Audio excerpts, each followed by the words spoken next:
Sampai saat ini, syukur kepada Tuhan, puji Tuhan, haleluya, alhamdulillah.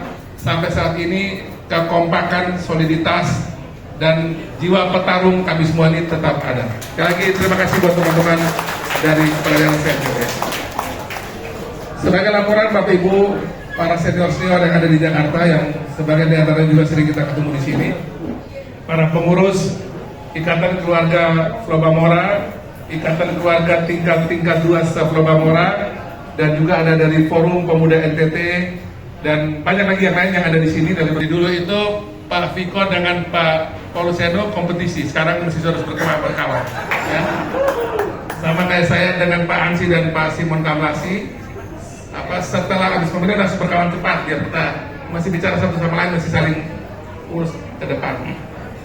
Sebagai laporan, kami sepanjang seminggu ini berencana bertemu dengan beberapa kementerian lembaga. Kemarin kami mulai dengan bertemu dengan Menteri Pekerja Migran.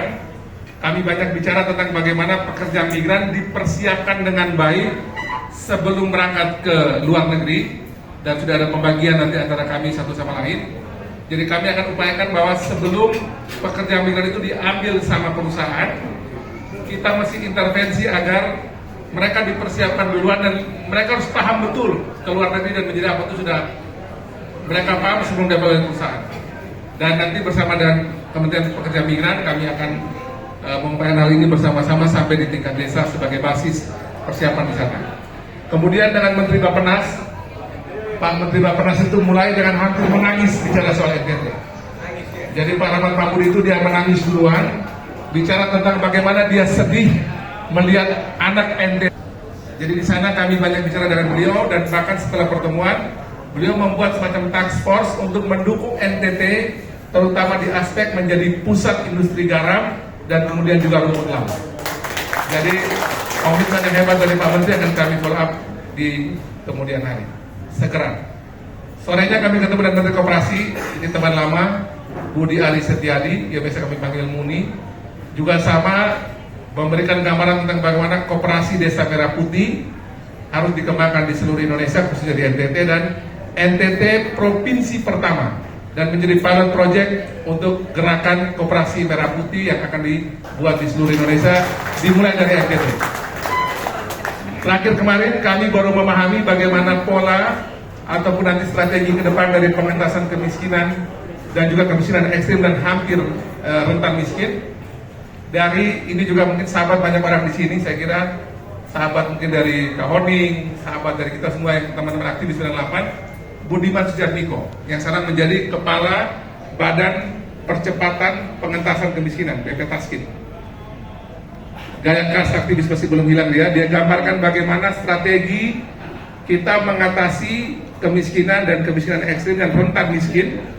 Dari 9 pola yang dikembangkan, 3 sudah berjalan, yang juga akan segera kita eksekusi di NTT melalui pola rakyat miskin.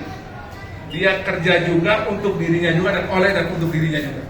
Itu nanti yang pertama melalui hilirisasi dan industrialisasi pangan. Sekarang makan bergizi gratis sudah jalan. Kemudian nanti perumahan dengan 3 juta rumah yang dilakukan oleh Pak Ares Sirait, dan nanti juga melalui kesehatan yang lagi juga kita sudah dapat 2. Satu tempatnya Ibu Ratu Bula untuk rumah sakit, peningkatan kapasitas dari D menjadi C di Sumba Barat Daya, dan nanti di Manggarai Timur yang sudah dikerjakan dan sementara dikerjakan di 2 tempat ini. Semalam kami ketemu dengan tokoh-tokoh senior NTT dan DPR RI dan DPD. Banyak juga masukan dari para senior dan DPR dan DPD, dan tentunya ini juga bahan bagi kami untuk juga bisa bawa bersama-sama ke Nusa Tenggara Timur. Tadi pagi kami start dari Kementerian mana tadi? Tadi pagi. Saya sampai lupa lagi. KKP dengan Pak Trenggono. Di KKP juga tadi beliau menggambarkan ada 5 hal yang dikerjakan oleh KKP, dan sebagian besar diantaranya itu juga akan masuk ke NTT. Tapi yang pasti tadi beliau tertarik betul untuk urusan garam, rumput laut, dan juga pengembangan konservasi untuk daerah pariwisata dan seterusnya. Tadi juga sudah disebutkan apa yang mau dikembangkan. Jadi kami selalu polanya itu yang bicara itu mewakili Kepulauan Suara